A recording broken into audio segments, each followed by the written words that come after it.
সৰু পথাৰত নিশা হলেই মৰেল পুলিচ হৈ পৰে একাংশ সংগঠনৰ নেতাকৰ্মী মালবাহী ট্ৰাক অথবা গাড়ী দেখিলেই ৰখাই কাগজ পত্ৰৰ লগতে গাড়ীত অনা সামগ্ৰী পৰীক্ষা কৰি চালকক ব্যতিব্যস্ত কৰাৰ অভিযোগ উঠিছে এই সংগঠনসমূহৰ বিৰুদ্ধে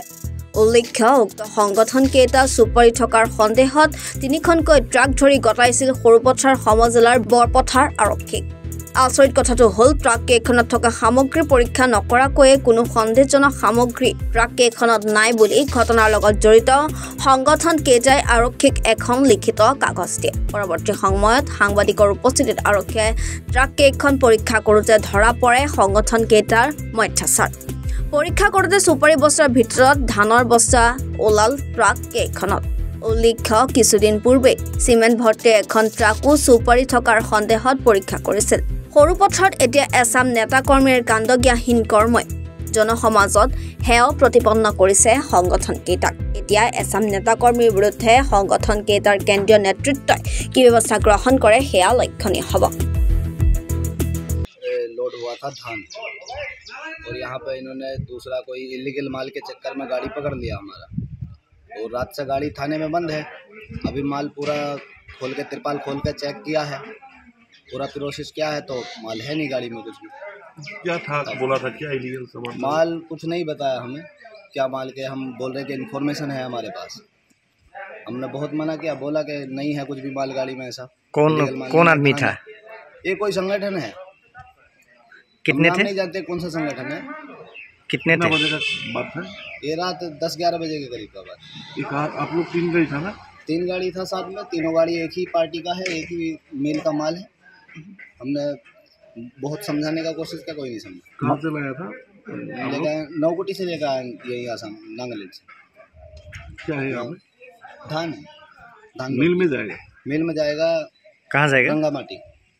देरगांव जी गंगामाटी रात में कितना था आदमी बहुत था 25-30 आदमी था हाँ हाँ पहले 2-3 आदमियों ने गाड़ी रोका उसके बाद में फिर आदमी बढ़ते चला गया गाड़ी आते रहे 25-30 आदमी हो गया क्या बोल रहा था वो लोग बोल रहे थे कि बात मत कीजिए हमारे साथ में ज़्यादा बदतमीजी किया था गाली वगैरह दिया था नहीं अब आसामी भाषा हम तो जानते नहीं है आसामी में क्या बोल रहा है लेकिन उतना ही बात हिंदी में जो बोला है कि हमसे हमारे साथ में ज़्यादा बात मत कीजिए हमारे पास इन्फॉर्मेशन है हम गाड़ी बंद करेंगे हम लेके जाएंगे हमने वो वहाँ पे भी बोला कि तिरपाल खोलिए आप चेक करिए जो आपको संतुष्टि होता हो आप कीजिए आप लोगों ने बोला था धान है माल में गाड़ी नहीं चलाते हैं आप लोगों ने बोला था धान है जी हमने खूब बोला है अब तक बोल रहे हैं कि धान है वो लोग नहीं मानने के बाद में हमने निश्चिंत होकर तिरपाल खोल दिया अब देखिए क्या होता है ये थाना में ले आया जी थाने में लेकर आ गया रात में गाड़ी कल से यहीं पे ऐसे ही है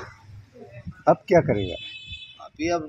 क्या करना चाहिए लोग पार्टी के साथ में बात कर रहे हैं मेंटेनेंस हरिसमेंट का केस करना चाहिए पार्टी पे जो लोग पकड़ के लेके आया है हम लोग बाहर का है काम करता है ट्रांसपोर्ट का मार्केट में चलता है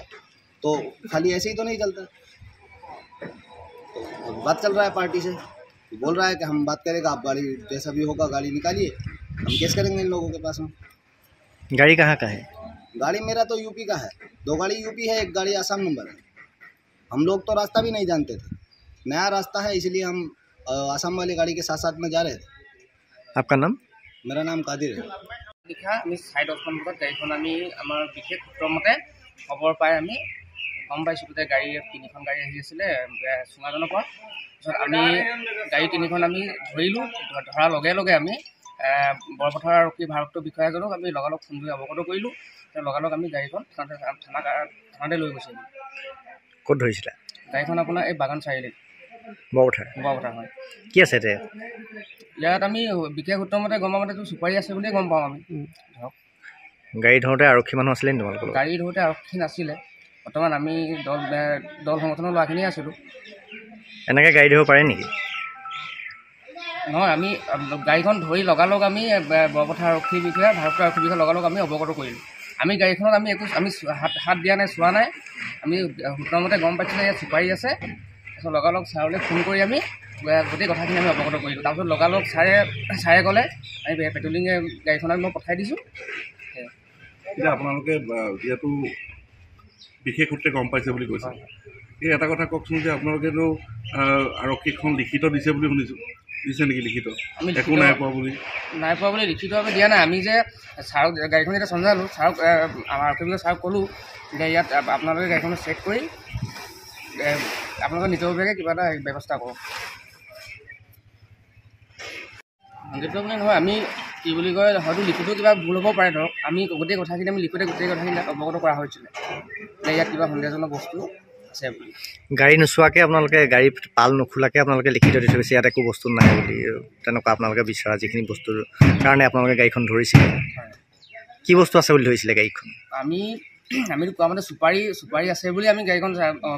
বৰপথাৰ আৰক্ষী বিষয়াজনকো আমি অৱগত কৰিছোঁ যে ইয়াত সন্দেহজনক বস্তু ইয়াত চুপাৰী আছে বুলি আমি গম পাওঁ অথবা নাগালেণ্ডৰ পৰাতো বহুত তেনেকৈ গাড়ী আগতো ধৰা হৈছে ধৰক তেনেকৈ গাড়ী পাৰ হৈ থাকে চুপাৰী গাড়ী ধৰক কোন সংগঠন আপুনি মই অসমীয়া যুৱ মঞ্চ কি নাম মোৰ নাম কল্যাণজ্যোতি বড়ো কিন্তু আপোনালোকে গাড়ীখন চেক নকৰাকৈ কেনেকৈ গম পালে কিয় লেখাখন দিলে লিখাখন আমি অলৰেডি ক'বলৈ গ'লে আমি ধৰক আমি অলৰেডি আমাৰ মানুহ হেৰি কৰিবলৈ মাতিছিলোঁ মানুহ আহিছিলোঁ তাৰপিছত ছাৰে ক'লে বোলে মই থাকিলে হ'ব এনেকৈ ক'লে ছাৰে খবৰটো আপোনাক ক'ব পাৰিছিলে যে গাড়ীখন আহি আছে বুলি খবৰটো আমাৰ বিশেষ আমাৰ সূত্ৰৰ মতে আমাৰ চুঙাজানৰ পৰা খবৰ আহিছিলে বৰ্তমান কিমানজন আছিলে আপোনাৰ লগত আমাৰ লগত আমি 25জনমান আছিলোঁ কেইটা সংগঠন আছিলে দল সংগঠন 4টা সংগঠন আছিলে কি কি সংগঠন লাচিত থলগিৰি অসমীয়া যুৱ মঞ্চ আৰু অসম চাহ জনজাতি ছাত্ৰ সন্থা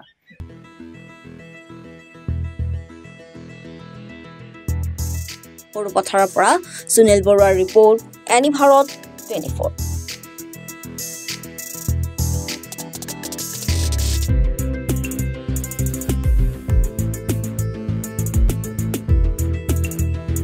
অত্যাধুনিক চিকিৎসা পদ্ধতি আৰু কাৰিকৰী কৌশলেৰে সমৃদ্ধ হৈ ৰাইজৰ সেৱাত মুকলি হ'ল JNSM পলিক্লিনিক কাম diagnostic centre and multi speciality hospital paramedical প্ৰশিক্ষণৰ ব্যৱস্থাও উপলব্ধ আমাৰ ঠিকনা ৱাৰ্ড নং 4 কৰিম চক মঙলদৈ দৰং অসম আমাৰ যোগাযোগৰ নম্বৰ 6001887100 অথবা 6003048093